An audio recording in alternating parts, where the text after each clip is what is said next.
Been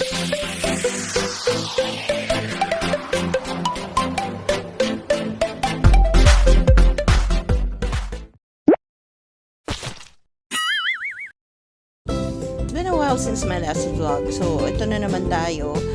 Road trip muna to this place called Mary's Cove in Anini, Antique. We are here, Mary's Cove. Ito no, sa may ano, sa ingat sa kakyan ng kanin. Okay, very nice place here in Anini, Antique. It's called Mary's Cove. By Mr. and Mrs. Rodriguez.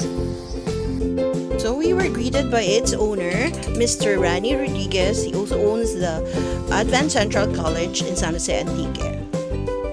So view pa lang ng place na to, sasabihin mo na, sana araw-araw na lang ganito, walang problema. Chill-chill ka lang sa tabi ng beach, tingin-tingin lang sa mga surroundings, tingin-tingin sa nature. Diba? Lahat naman tayo gusto ng ganyan eh.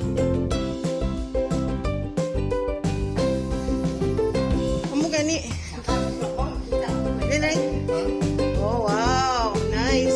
Look at the gate. It's opening by itself. Oh. It will now close by itself. Oh, it will close by itself.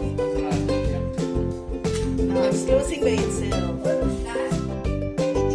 So, we visited this place called Mary's Cove dito sa Anini, Antique, and kasi mayroong private resort to, so not everyone can enter unless they get reservations to this place.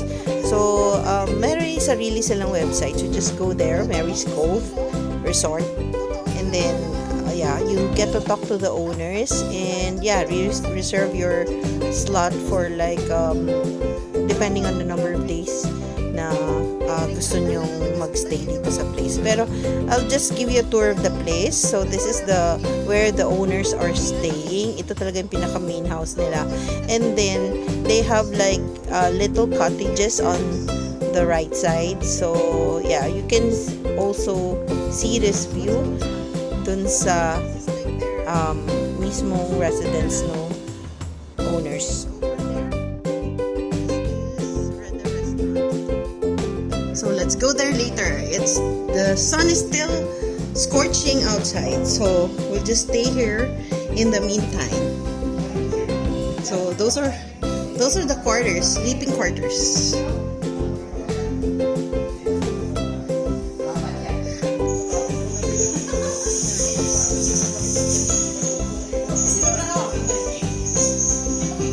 Ito yung view pataas. Sige, ikaw na. Ikaw na mag... Okay na. Okay lang. Ano tayo? Koreans tayo eh. Nice.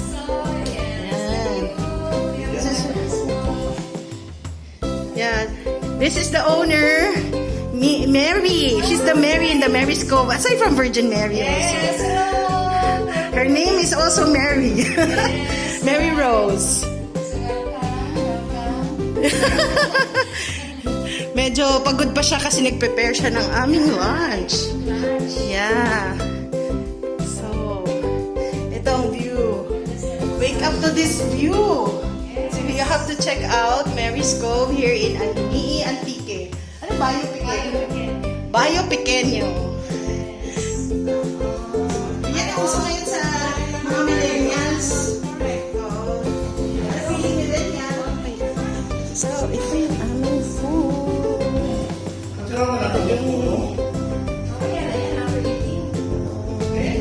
Ano, Noy? Hindi ko nikmaan kung ano ra. Itong soup, anong soup ito?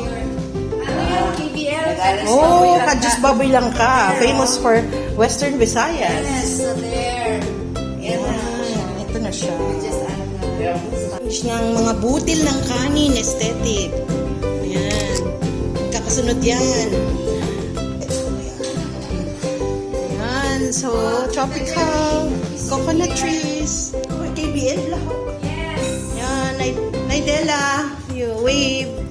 Wave ay. Wave ay. Papakita ko sa video ko ah. Ay, nga Tanatan.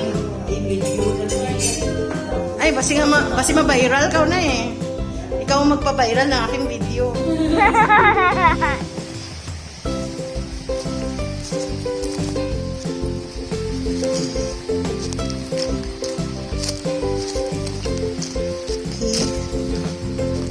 So, ito yung pathway papunta dito sa cove. Ito yung actual cove. Ayan.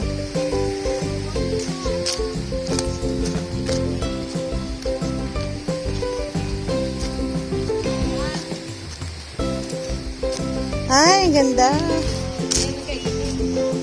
Ano ito? Asimento? Fiber cement. Ah, Fiber glass na cement. ganda.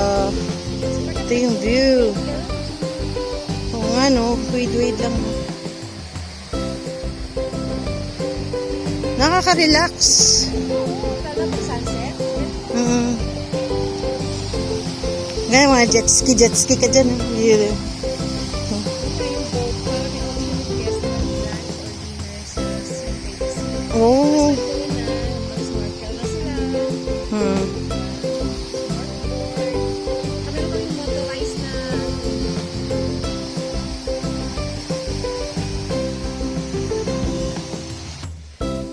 So, kung gusto niyo makita yung kanilang jacuzzi, yung spa, yung restaurant, yung massage area, and then the pontoon boat, just go to their website at maryscove.com.ph. Nandun po lahat ng details. So, yun lang. And as I always say, stay safe, stay healthy, and stay pretty. Bye!